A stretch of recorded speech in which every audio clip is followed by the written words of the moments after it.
Hello everyone and welcome back to the channel. We all know how amazing caching is for speeding up our applications. But have you ever noticed that right after you deploy a new version, restart a server or bring up a new instance, your application feels sluggish, performance dips, user complains about slow loading times, and your database suddenly screams for mercy. This frustrating phenomenon is called as cache cold start. Today we are going to break down exactly what a cache cold start is, why it happens, and most importantly, effective strategies to minimize its impact and get your application back to blazing speed.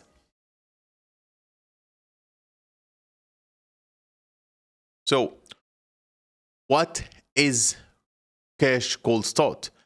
Simply put, it's the period of degraded performance and application experience when its cache is initially empty or has a significantly reduced amount of data. This happens because first, application restart. When when an application server restarts, its memory caches are wiped clean. Number two, cache server restart. If your dedicated cache servers like Redis or Memcache restarts, its entire data sets lost basically. Number three, new instance deployment. Deploying a new application server or scaling out your cache cluster means new instances start with empty caches. Lastly, cache invalidation. A large scale cache invalidation event, like maybe clearing the entire cache, can also trigger a cold start scenario. During a cold start, every single request that would normally be a fast cache hit now becomes a cache miss. This forces the application to go all the way to the slower, more resource intensive backend system, typically your database, to fetch the data. This sudden surge of direct database queries can overwhelm your backend, leading to increased latency, timeouts, and poor user experience. Okay, so why is it a problem? The problem with the cache cold start isn't just a few slow requests. It's a domino effect that can cascade through your entire system. First, increase database load. The most immediate impact is a massive spike in queries hitting your database. If your database isn't provisioned to handle this, to handle this amount of requests, it can become overwhelmed, slowed down, or even crashed. But two, higher latency for users. Every request that misses the cache take longer to serve. Users experience frustrating delays, loading spinners, and potentially even errors. Number three, resource exhaustion.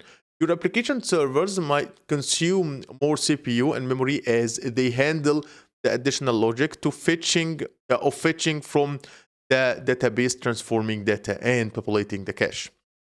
Number four, cascading failures.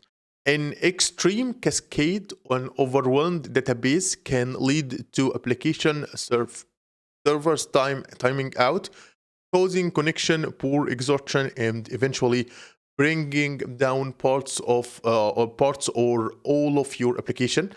This is a nightmare scenario for any operations team. Okay, next we'll talk about strategies to compact the cache cold start.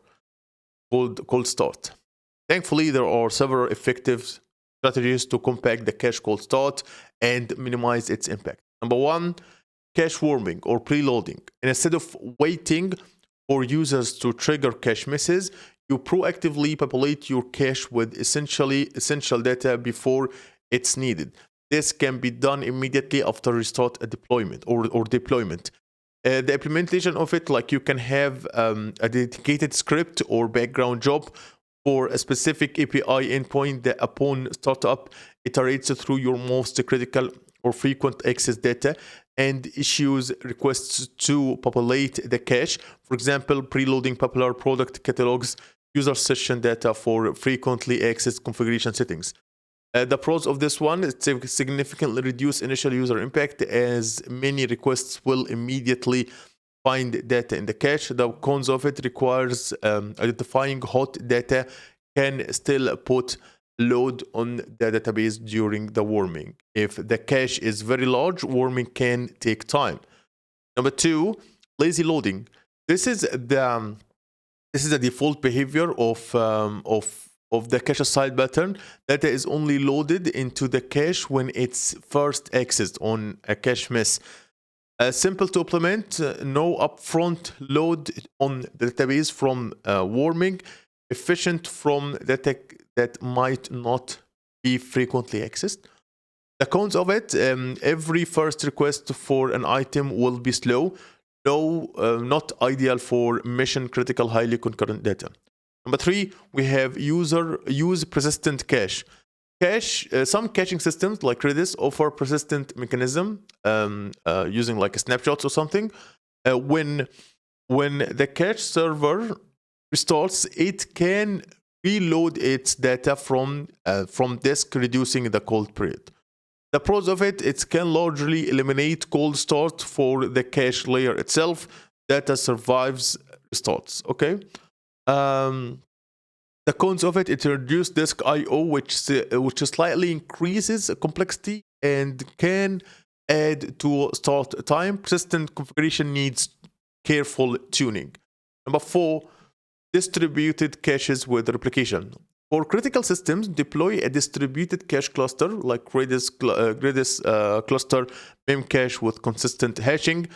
With the replication, if one of node fails or restarts, the other healthy nodes in the cluster can continue to serve data, and the restarting node can gradually rebuild its portion of the cache from its replicas or the database.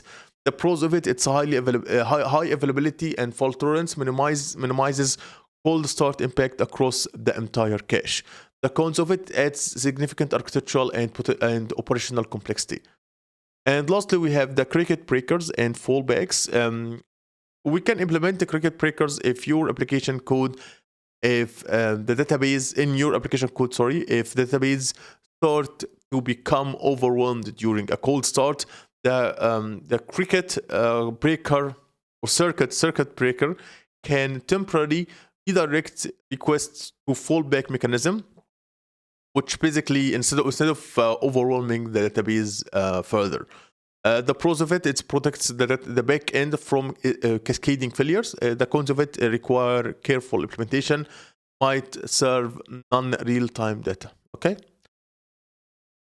So cold start is an inventable challenge in application operations, but it's a problem that can be effectively managed with popular planning.